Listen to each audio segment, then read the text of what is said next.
Hola a todos y a todas.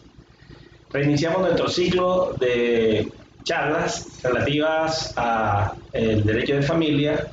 Hoy vamos a abordar lo concerniente a el régimen económico familiar. Específicamente haremos alusión al régimen de sociedad conyugal y al régimen de la sociedad patrimonial entre compañeros permanentes. En primer lugar, abordaremos en esta charla, para poder entender lo relativo a la sociedad patrimonial y a la sociedad conyugal, el régimen de la unión marital de hecho, que es el requisito esencial para que pueda darse o existir la sociedad patrimonial entre compañeros permanentes. Ya vimos lo relativo al matrimonio, vimos el divorcio y vimos que cuando se produce el divorcio se disuelve la sociedad conyugal.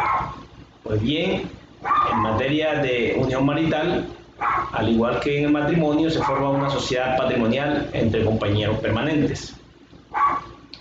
Por lo cual abordaremos hoy los requisitos que se necesitan para que exista una sociedad patrimonial entre compañeros permanentes.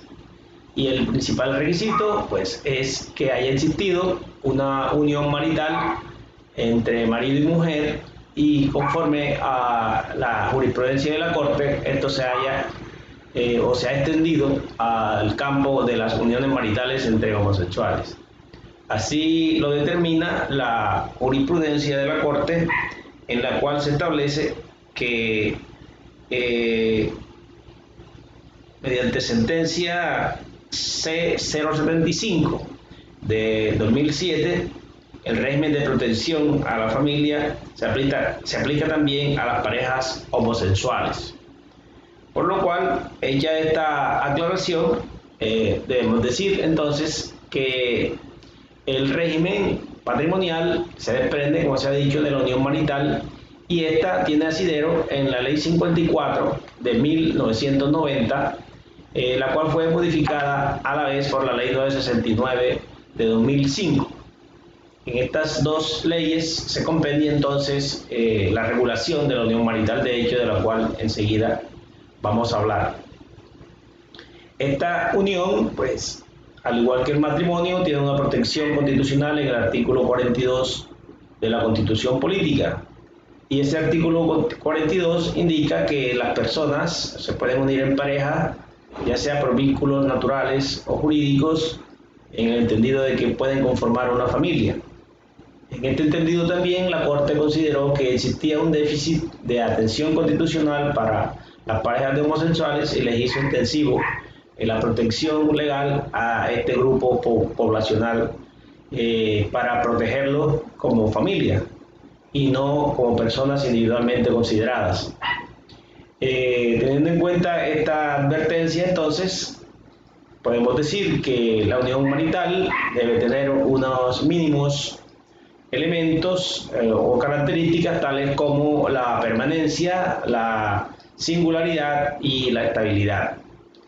Es decir, tienen que ser dos personas, porque en Colombia se protege la monogamia, ya sean del mismo sexo o de sexo diferente, los heterosexuales y los homosexuales, dos personas que tengan una relación estable, dos personas que tengan una singularidad, porque solamente la singularidad tiene que ver con que solamente puede convivir con una otra persona, no con dos o más. La poligamia no es protegida como institución familiar en Colombia, solamente se protege la monogamia. Entonces, así como se protege la familia al interior del matrimonio, así se protege la familia al interior de la unión marital. Entonces, esa estabilidad, esa singularidad entre dos personas conformando una familia.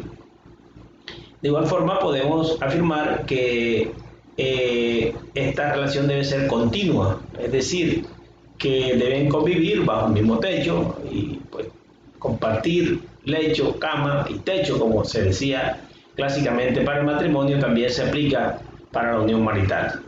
Entonces, existen diversas formas, dadas las características que acabamos de enunciar, existen diversas formas para conformar esta unión marital de hecho, y la primera, que se puede conformar a través de una conciliación ante un centro de conciliación autorizado por el gobierno, ya se llame comisaría o notaría, u otro centro de conciliación privado, y también se puede conformar a través del mutuo acuerdo entre las partes, es decir, a través de notario. Cuando no haya acuerdo, se puede acudir entonces, si se acude a un centro de conciliación y no ha habido acuerdo, se puede entonces presentar la demanda para que se declare la unión marital, y esta la declara el juez a través de un proceso verbal en el cual se practican todas las pruebas que demuestren la existencia de esa unión marital. Pues bien, como consecuencia de la declaratoria de unión marital, el juez también extenderá pues los efectos de la sentencia a la disolución de la existencia de la sociedad patrimonial. La ley 54 de 1990 dice que se presume la existencia de la sociedad patrimonial entre compañeros permanentes, y esa existencia se presume siempre que se haya decretado la unión marital. Entonces podemos concluir que decretada la unión marital de ellos, decretada su disolución a través de un proceso judicial, asimismo se presumirá la existencia de la sociedad patrimonial entre compañeros permanentes. De tal forma que se trata de una unión singular en la cual fue decretada por vía judicial. Entonces, vía judicial, vía de conciliación, por unión marital. Lo importante es que esa convivencia sea continua, ininterrumpida, estable, singular y por más de 2 años. Los 2 años es un tope que establece el legislador para que exista la unión marital, y con ese tope se parte para que exista entonces la sociedad patrimonial entre compañeros permanentes. Debe distinguirse entonces en que una cosa es la unión marital, existencia de la unión marital, y otra cosa es la relativa a la sociedad patrimonial. Cuando se dice unión marital, podemos decir que no necesariamente exista una sociedad patrimonial, pero si es requisito sine qua non para que exista la sociedad patrimonial que haya existido previamente la unión marital. Entonces, la ley prevé, el artículo primero, una definición de unión marital. La ley 54 de 1990 dice que a partir de la vigencia de esta ley se denomina unión marital la formada entre un hombre y una mujer. Ya sabemos que puede ser conformada también entre hombres o entre mujeres que, sin estar casados, hacen una comunidad de vida permanente y singular. Igualmente, y para todos los efectos civiles, se denominan compañero y compañero permanente al hombre y a la mujer que forman parte de la unión marital de hecho. Entonces, ya sabemos que la pareja como tal conforma la unión marital de hecho, o unión libre, como así se le ha llamado desde antaño. En el artículo segundo, que ya sí viene modificado por la ley 979 de 2005, se establece que la sociedad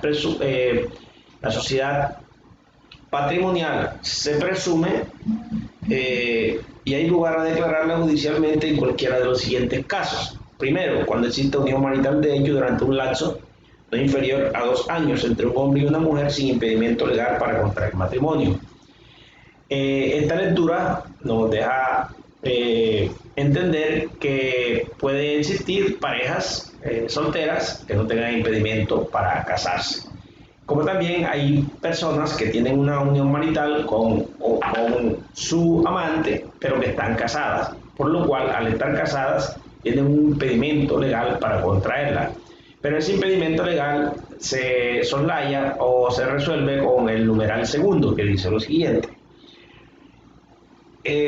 cuando exista una unión marital de hecho por un lapso no inferior a 2 años, es impedimento legal para contraer matrimonio por parte de uno o de ambos compañeros permanentes, siempre y cuando la sociedad o sociedades conyugales anteriores hayan sido disueltas y liquidadas, por lo menos un año antes de la fecha en que se inició la unión marital de hecho.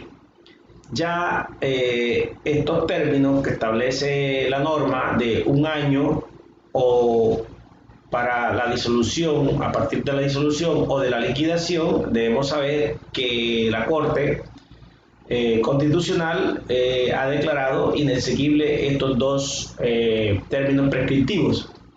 En otras palabras, si una persona está casada y tiene su otra pareja extramatrimonial, tiene que haber disuelto primero su sociedad conyugal, y a partir de un año de haberse disuelto es cuando se puede contar el término de los 2 años de la unión marital para que se pueda conformar la sociedad patrimonial entre compañeros permanentes. Ya sea que se haya disuelto, ese es un año, o cuando se haya a partir de la liquidación, cuando se haya liquidado.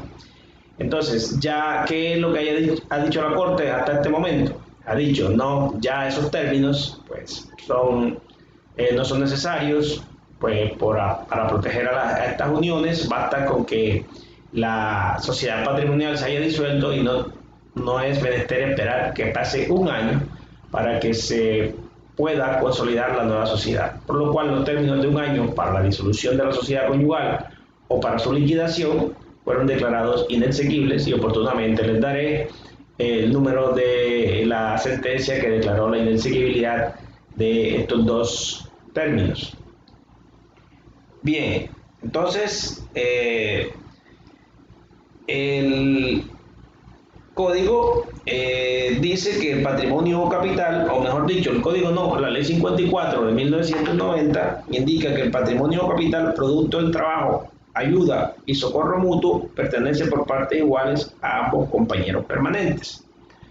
Sobre esto hay abundante jurisprudencia en la Corte Suprema de Justicia especialmente, y ha determinado que el trabajo y la ayuda que se presten entre sí, entre los compañeros permanentes, todo el producto de ese trabajo y de esa ayuda mutua se consideran dividendos o ganancias que se consideran a su vez sociedad patrimonial o gananciales de esa sociedad patrimonial entre compañeros permanentes.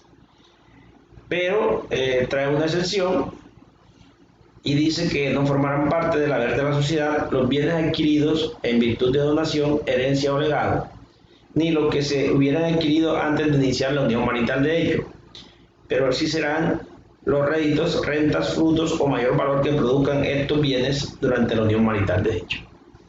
Entonces, vemos que es prácticamente igual el régimen de la unión marital en relación con su sociedad, es decir, la sociedad patrimonial que se conforma con ella, al de la sociedad conyugal. Es decir, los bienes gratuitos, los obtenidos, por ejemplo, por una donación o por una herencia, no hacen parte de los bienes sociales.